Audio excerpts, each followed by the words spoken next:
This is my video for my new student dialogue, where conformity is the enemy, the dangers of group thinking. Did we achieve true dialogue? Yes, I believe we did. Everybody took part and talked. We all shared. It started out a little slow. There were a couple people that were active in the group to start with, but the facilitators kind of led it along, starting with projects and games, and that helped break the ice a little bit more. There were some that were more reserved, and part of it I think was just personality-wise. We had more reserved people, and some people are just shy about talking out loud even in a group setting. My role is I'm a non-traditional student, so I've already been through a lot of this. My attitude is I don't really necessarily care what people think about me. I am who I am. I've experienced a lot, I've lived a lot, and it doesn't do any good to sit back and say nothing. You don't learn anything that way necessarily. You learn more when you share and other people share.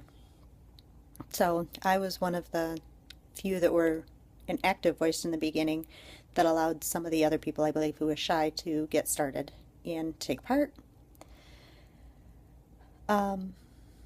Why is the dialogue a component of the CU 1000?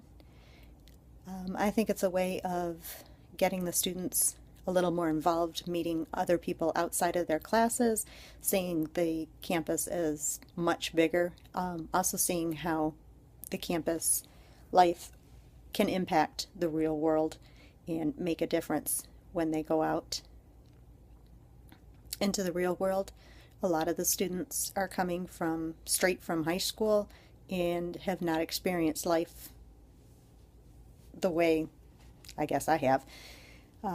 And it's a much bigger world than they've ever needed or seen. So is it a useful tool? Yes, I believe it is definitely a useful tool. With the new student dialogue, there were a bunch of different topics to choose from, so you could pick one that actually made sense to you or related to you.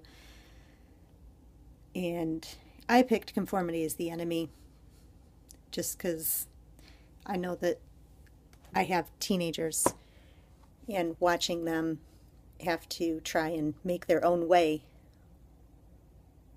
and decide for themselves what's the right thing to do. And I figured if I could hear from other people how they deal with it, it might help me help my students. And I think it'll help me as a social worker when I get out there and having to deal with some of these people who do what's the popular thing to do or what the group is doing, and maybe help them maneuver through a little bit. We did a couple different projects throughout it.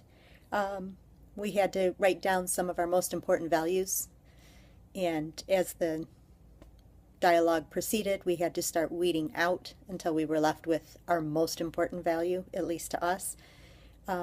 It was nice to hear what other people's values were and to be able to hear why they chose what they did. We did a wheel of how we saw ourselves and how much of what we saw ourselves as impacted our life and what importance we placed on it. And when we were all sharing, it was actually quite interesting to see how many of them were sharing some of the same things that I share, and also the age difference and what was important to them and how it's changed for me. We watched videos on the Stanford experiment, which I've seen before, or heard of before, but I'd never seen the videos, and that was actually really quite interesting to see normal college students and how being placed in a setting like that can change their perceptions and the way they interact with each other. And then we watched the Milgram's experiment, which I have seen before, and how just trying to gain approval can have such an impact on certain people's lives. So again, I believe that we did achieve true dialogue, that by the end most people were sharing.